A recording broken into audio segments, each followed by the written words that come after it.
ধরুন আপনি মরুভূমির আগুন থেকে হুট করে -17 ডিগ্রি সেলসিয়াস তাপমাত্রায় ফুটবল খেলতে নেমে পড়লেন। বরফে ঢাকা চারপাশ, তীব্র তুষারপাতে ফুটবল খেলা তো দূরের কথা, দাঁড়িয়ে থাকাটাই বড় যুদ্ধ। কিন্তু কিছুই করার নাই, খেলাটা বিশ্বকাপ বাছাইয়ের, খেলতে তো হবেই। এমনটাই ঘটেছিল কানাডায় 2022 সালে। গরম আবহাওয়ায় বেড়ে ওঠা মেক্সিকোকে খেলতে হয়েছিল শীত প্রধান দেশ কানাডার সঙ্গে। বিষাদে ভরা দিনটার কথা মনে পড়লে হয়তো এখনো কেঁপে উঠবে মেক্সিকান ফুটবলারদের বুক। কেননা সেদিন তাদেরকে শুধু কানাডার সঙ্গে লড়তে হয়নি, লড়তে হয়েছিল -17 ডিগ্রি সেলসিয়াস তাপমাত্রার সঙ্গে। বিরূপ আবহাওয়ায় 2-1 গোলে ম্যাচ হেরেছিল মেক্সিকো। সে সময় সোশ্যাল মিডিয়ায় যাকে বলা হয় আইসে টেকা। তবে না, আগের মতো এবারেও কানাডাতে এমন কিছু ঘটার সুযোগ নাই, কিন্তু সমস্যাটা হবে অন্য জায়গায়, যা বড় বিপদে ফেলতে পারে দলগুলোকে।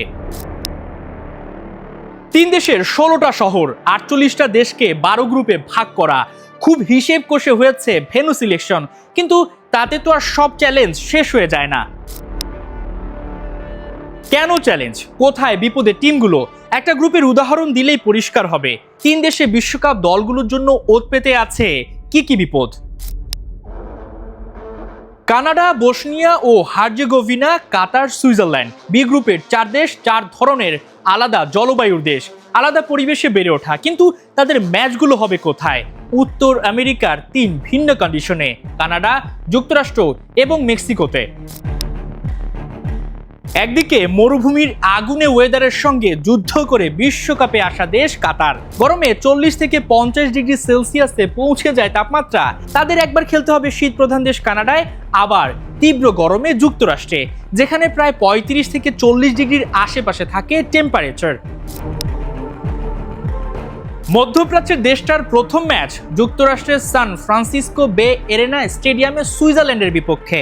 জুন জুলাইতে এখানে থাকে তীব্র গরম, যদিও সেটা প্রবলেম না। সমস্যাটা ম্যাচ শেষে ওদের উড়াল দিতে হবে বরফের দেশ কানাডায়, প্রায় 2.5 ঘন্টার আকাশ পথে। কাতারের এর পরের ম্যাচ কানাডার সঙ্গে, সেখানে তুষারপাত না হলেও হুট করে ঠান্ডা ওয়েদার। ওই ম্যাচ শেষে ফের কাতারকে আসতে হবে যুক্তরাষ্ট্রের সিয়াটল স্টেডিয়ামে। যদিও দূরত্ব এক্ষেত্রে বেশি নয়, কিন্তু বারবার ভিন্ন কন্ডিশনে ম্যাচ নিঃসন্দেহে স্বস্তির নয়। এতে বেড়ে যাবে ফুটবলারদের ইনজুর্ড হওয়ার সংখ্যা। 90 মিনিটের খেলায় যা বড়সড় প্রভাবই রাখবে। তবে এখানেই শেষ নয়, দলটি যদি পরের রাউন্ডে ওঠে সেক্ষেত্রে আবার শুরু হবে বিমান জার্নি আর ওয়েদারের সঙ্গে যুদ্ধ। তবে শুধু কাতার একাই এই সমস্যায় না, বেশিরভাগ দেশই ট্রাভেল করতে করতে হয়রান হয়ে পড়বে।